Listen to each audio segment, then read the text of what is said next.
Now, page 4, politically perverting our federalist system to tank the U.S. economy and, along with it, the 45th President of the United States. Simply observing the divergent actions of the federal government compared to blue state and blue city leadership clearly exposes the political motivation behind this severe government overreaction to the Wuhan coronavirus.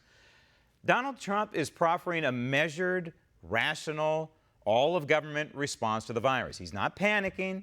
And he's not causing panic. President Trump is being extremely careful to, on the one hand, protect Americans from the outbreak while providing the state's resources. But on the other hand, the president is being very careful as to not trample on the constitutional rights of U.S. citizens.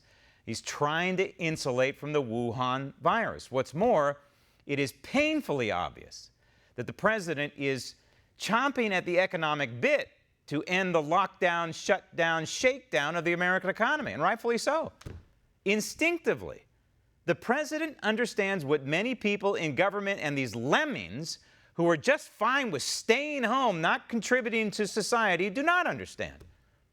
The longer America is shut down over this virus, the harder it will be to find a solution to it. We can't find a cure for the Wuhan coronavirus if half the country, including the Silicon Valley, by the way, is closed. A fully functioning, free market America is what ended World War II, right? Yes, of course. Well, if the battle against this Wuhan virus is truly a war fighting this invisible enemy, then we need our society hitting on all cylinders to beat it. Doesn't that make sense? You don't quit your job when you sustain a personal crisis like divorce, do you? No.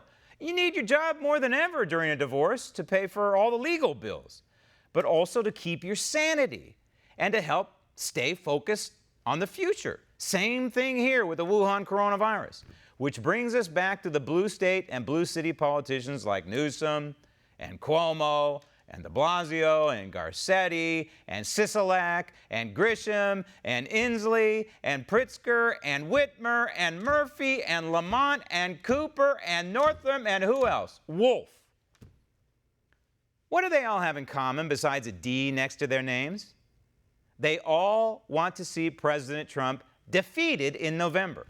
And since they control around 1/3 of the gross domestic product of the United States between them, they know that keeping their economies frozen will hurt the overall U.S. economy. And if the U.S. economy hurts, then it hurts the re-election chances of President Trump. Yes, I'm sorry, it is that simple. Of course, there will be more cases of the Wuhan coronavirus in New York and in California for several reasons. Huge population centers. And both states are travel hubs. But no, the economies of those two states do not need to be largely shut down.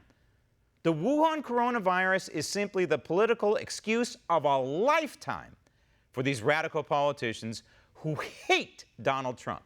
The truth is, these partisans are perfectly fine with triggering a massive recession and causing pain and suffering to millions and millions of Americans if it means defeating President Trump. In essence, these blue state leaders are using the constitutional government that the framers gave to us, our federalist system, and they are politically perverting it to tank the American economy and, along with it, the re-election hopes of the 45th President of the United States. And this maniac in Pennsylvania, Tom Wolf, is executing the same ideologically driven anti-constitutional playbook that his fellow anti-Trumpers in California and New York are executing.